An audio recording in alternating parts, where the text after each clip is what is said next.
clothes. You bid farewell to someone who can no longer see or hear you, and are not sure whether to sit or stand, almost more stressed by the rituals than by the loss itself. There is always something to knock you out of the moment, something out of place. The brisk compassion of a celebrant who never even met your loved one. A child's cry erupting suddenly into silent contemplation. A bum note sung during the parting hymn.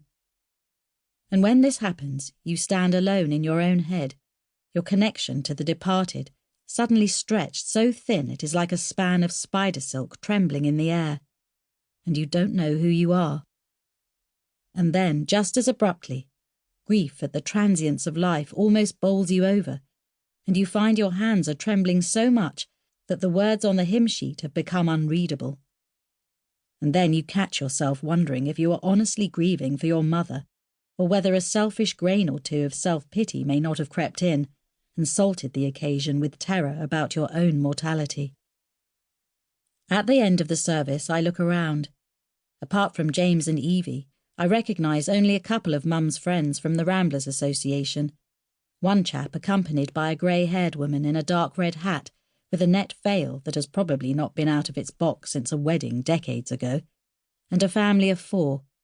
Rosa, a blonde Lithuanian woman who used to come in to help Mum with the housework, her husband and their 2 children.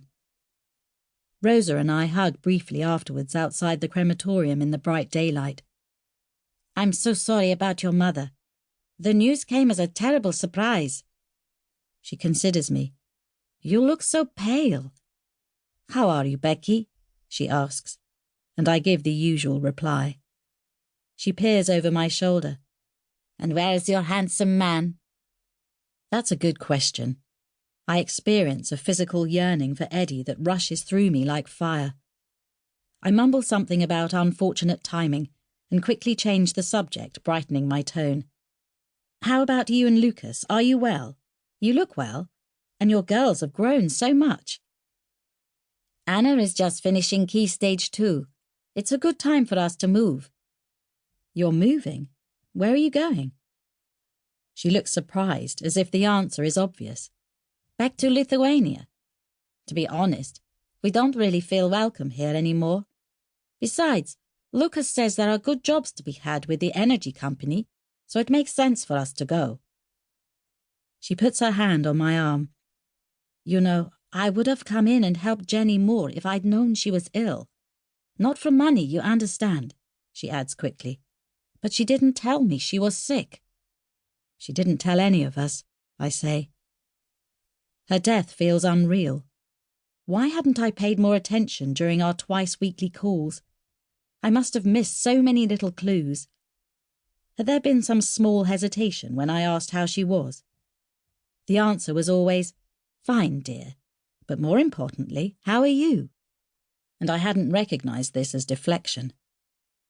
Mum had been putting others before herself all her life. I didn't even know she was in hospital when we last spoke. My mother used the same mobile phone no matter where she was.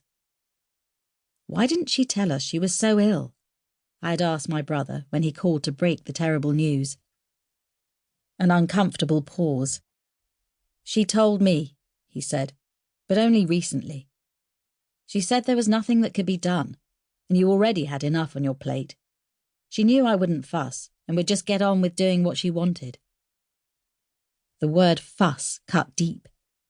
I had always unloaded my problems on Mum, because if you can't tell your mother your deepest fears and your daily disasters, then who can you tell? Every time something awful happened, I would think, well, at least it'll give me something to talk about with Mum, and would gather amusing or gruesome details with which to embroider the telling. The realisation was a sort of second bereavement, a mourning for the relationship we shared, as well as for the mother I lost. It is confirmation of how weak Mum must have thought me, and now I will never have the opportunity to change her perception. The next day, James, Evie and I make our way to Mum's flat, which lies at the top of an unprepossessing building on the edge of Warwick. James turns the spare key in the lock and pushes the door, but it won't budge more than a few inches. I drop to my knees on the dusty doorstep,